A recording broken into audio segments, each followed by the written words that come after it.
The U.S. Postal Service is searching for its next leader. Louis DeJoy stepped down yesterday. He faced serious criticism over mail delivery issues that surged after he took charge during the pandemic. Those issues continue to have a lasting impact on our region nearly 5 years later. New tonight, WCTV Investigates is taking another look at a rise in mail crime across Leon County. Over the past several months, our I-team has worked to get federal data showing where mail theft, including check washing, is happening in Leon County. Zach joins us now in studio to explain what the data is showing and the trends that postal inspectors are seeing. Zach? Well, Abby, for months, people have been reaching out to our newsroom about mail issues happening in their neighborhoods, from late mail to thefts. Many say they're losing their patience with the Postal Service. And we recently got records revealing how often this is happening, and we took those numbers to a postal inspector for answers. Persistent problems with the U.S. Postal Service have impacted many in Leon County for months. We have a lot of mischief around the area. People mailing off important items like checks, telling WCTV Investigates they've noticed changes when it comes to mail delivery in the area. We don't get ours until dark, and we used to get it like 3 o'clock, something like that. We'll find our envelopes opened, partially ripped or something like that. Mailbox to be open. Dave Durrance lives around Lake Munson in Leon County. His recent experiences have left him wary, especially when mailing checks. Yeah, I wrote couple of checks, been over 3 weeks or better, and they still hadn't went through the bank yet. And it shouldn't take that long because everything's local. WCTV Investigates recently got data from the U.S. Postal Inspection Service to take a closer look at how prevalent the issue is in Leon County. We looked at data available for check fraud schemes, including stolen or altered checks reported in Leon County since March 2020. Out of 206 total complaints, Durrance's zip code 32305 ranked the highest in the county, making up more than 40% of those cases. It don't surprise me. It really don't. Understand the concern, and just they need to know too that we take it very seriously. Fred Fernandez is a Tallahassee-based postal inspector. We asked him about the data we got from the Postal Inspection Service, including the numbers related to Durrance's home zip code. I look at the data, it's apparent to me, and a lot of people in my position would look at it and realize that when you see a jump in the numbers in relation to a specific zip code, what that means to me, a batch of mail was stolen at one place. And so that affected the people that are in that particular area. Fernandez says criminals have become more sophisticated and organized, especially when it comes to check washing and tech. It's quite scary and disturbing. Dr. David Maimon is a criminology professor at Georgia State University who spent years infiltrating online fraud groups to expose online check washing. We simply try to nudge folks' attention to the fact that we're seeing that this is happening and that they need to do something about that. Maimon says check washing has become a crime that's risen dramatically since the pandemic, especially in Florida, after gangs decided to pick up the scheme. During 2020, 2021, it was fairly complicated for some of the gangs out there to move drugs, and so they had to find different ways to make money. He even says it's become a trend for criminals to casually flaunt their crimes. Criminals were so brazen, essentially talking about what they were doing on social media apps. We're talking about Telegram, but also, of course, Facebook and Instagram and Snapchat. Folks were essentially uploading videos of themselves washing checks. They were flashing a lot of money during that process. Those posts proving helpful for inspectors like Fernandez. Suspects are using social media to almost boast and communicate. But what they don't realize sometimes is that when they're boasting on something like a social media app, that's out there for us to view, and we can preserve that and utilize that against them as a part of our case. While postal inspectors work to catch criminals after the fact, critics say more needs to be done to prevent mail fraud up front. Maimon believes solutions should include more enforcement, awareness about penalties, and banks paying closer attention. We need to advertise efforts and advertise the fact that this is something that we shouldn't really do over social media platforms. As for Durrance, he's rethinking how he handles his money and hoping for solutions while keeping a closer eye on his mailbox. It shouldn't take 3-4 weeks to pay a check. Hell, by the time it runs through the bank, it's time to go ahead and write another one.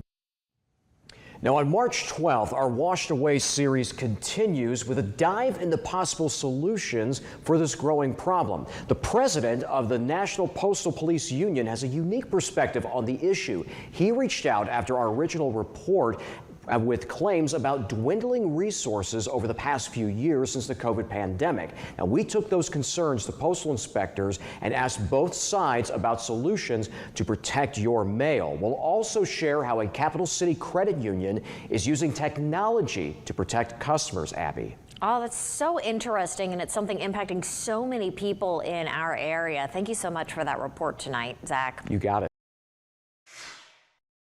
It's very likely if you continue to mail checks, it's not a matter of if, but when your check is intercepted. Thousands of dollars of your money stolen from your mail. For several months, our WCTV Investigates team has been shining a light on a rise in mail theft across Leon County. Now, as one check washer faces sentencing, our Zach Dahlheimer explores emerging solutions to this growing problem. Romeo Wilson will be sentenced next week after pleading guilty to more than 20 federal charges, including bank fraud, mail theft, and possessing a U.S. Postal Service arrow key. One financial institution named in the case is First Commerce Credit Union, where prosecutors say Wilson withdrew $5 grand from 5 accounts in one day. From what I understand about the case, there was a lot of financial institutions involved. This guy was spreading the wealth, so to speak. As the senior director of risk management for First Commerce, Alan Burks helps battle fraud.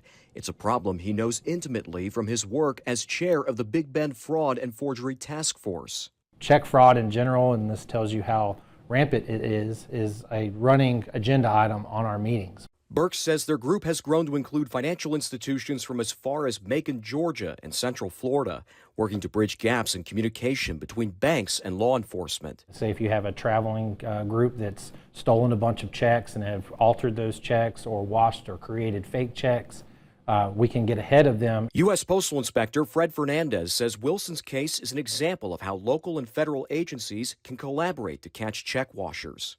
Like most federal agencies, especially in smaller areas where we don't have as many of us, you have to work hand in hand. But bringing cases like Wilson's to justice may be harder now than ever. When I was a letter carrier, I had to worry about dogs. Now letter carriers have to worry about being beaten, being robbed. It's a dangerous situation. Frank Albergo is the national president of the Postal Police Officers Association, representing uniformed police officers with the U.S. Postal Inspection Service. He reached out to us after our first report, claiming that dwindling resources for postal police are leading to more mail crimes. Mail theft is spiking. Checks are being stolen. They're being washed. They're being counterfeited. You have to stop it. You have to stop it from happening. Albergo says a big part of the issue is staffing. They don't have enough postal inspectors, and they certainly don't have enough postal police officers. We do have postal police officers, but they're not utilized primarily here in Tallahassee. Fernandez said no postal police officers are based in the Big Bend, with the closest being in Atlanta and Miami, but he says they will travel here if needed.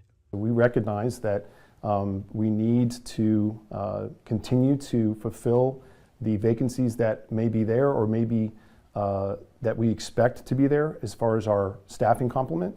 And we're going to continue to try to hire what we need to hire in order to fill those vacancies. Fernandez tells us they're very active in recruiting officers and inspectors. Despite the staffing concerns, everyone has emphasized that prevention is key. It's better to prevent crime than it is to investigate it after the fact. Financial institutions like First Commerce are trying to use new technology to protect consumers. Now you're getting an up-close look at the online banking services First Commerce Credit Union offers to its members. And when it comes to fraud detection tech, Burks says within the last year they were able to find roughly $100,000 in fraudulent checks. This includes stolen, altered, and washed checks that tried to clear members' accounts. It looks for anomalies in either check amounts or check numbers that clear your account. If you're writing checks in a certain check number range and it clears outside of that range, that would be something that would trigger an alert. Or if the amount was larger. On the consumer side, we will pick those up in alerts and reach out to our account holders and ask them, did you write this check, and did you write this check to this person? And that's key. Order this business. The goal, to keep checks from landing in the wrong hands, but also to help those impacted by criminal schemes. When you have a job and you have a mission, and your mission is to protect the mail, when you put in a lot of work and the results of the investigation is a successful prosecution, it's a great feeling. Especially when you can prevent someone from becoming a victim. You can help folks alleviate concern, alleviate the stigma behind becoming a fraud victim. Wilson's sentencing is set for March 21st. We'll be sure to keep you posted on what comes out of the hearing. For WCTV Investigates, I'm Zach Dahlheimer. And shortly after our newscast tonight, our head of investigations, Chastity Maynard, will be sharing a behind-the-scenes look at how our team's investigation came together. You can watch that on our news app, website, and anywhere you stream WCTV. We have an update this afternoon in our WCTV Investigate series, Washed Away. For months, our team has been shining a light on mail theft and check washing that's happening throughout the Big Bend and how postal inspectors and bankers are looking for solutions. Our Zach Dahlheimer helped spearhead this investigation. Now, Zach, you've learned that our series has caught the attention of state lawmakers. Yeah, Ava, that's right, including Florida's Commissioner of Agriculture, Wilton Simpson, whose office reached out to us last month. Now, Commissioner Simpson told us our reports helped influence part of this year's Florida Farm Bill, which tackles mail theft. He says if it passes, it would make it a state felony for stealing checks out of mailboxes from homes and businesses in Florida. I sat down with Simpson to learn more about how our investigation influenced this call for change at the Capitol. We have got to get ahead of the curve on this.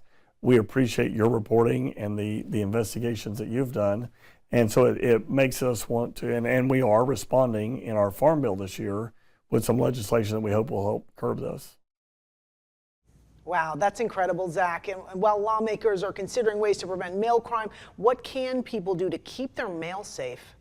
Well, experts, including U.S. postal inspectors, have a lot of helpful recommendations, Ava. Here's some of them right here we want to show you. First off, you should avoid mailing checks if you can. If you do need to mail one, though, use the letter slots inside your local post office. You can also write checks with what they call indelible black ink, such as a permanent marker, so criminals cannot alter them. Also, the best strategy is to use electronic payments like an e-check, and always keep a close eye on your bank accounts. Now, coming up at 5:30, I'll share more from Commissioner Simpson about why he and other lawmakers feel it's important for mail theft to be included in the 2025 Florida Farm Bill. And later tonight, I'll be sharing our extended interview with him. You can join me live at 6:45 on our website, news app, and our WCTV streaming platforms. That's important information. Thank you so much, Zach. You got it.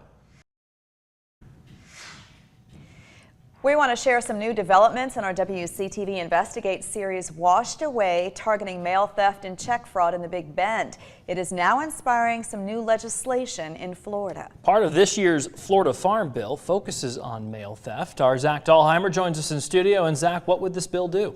Well, Julie and Jacob, Florida Commissioner of Agriculture Wilton Simpson describes this bill as a force multiplier. He says this will allow state prosecutors to get more involved, with the onus being put on the state and take it solely off the feds, more specifically the U.S. Postal Inspection Service and federal prosecutors. He believes it's crucial to have a comprehensive network of state and local resources working with the federal government to find whoever is committing these crimes and to prosecute them in state courts rather than just in federal courts.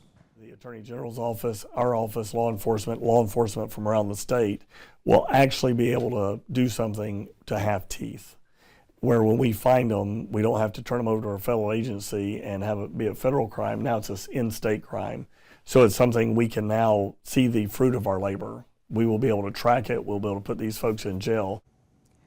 And Simpson went more specific, saying there would be some more boots on the ground to help the Postal Inspection Service, whether it's ag deputies, local county sheriff's deputies, or police officers. Now, both the House and Senate versions of this bill are scheduled to be heard in committees tomorrow. And if passed and signed into law, the 2025 Florida Farm Bill would go into effect July 1st of this year, Julie and Jacob.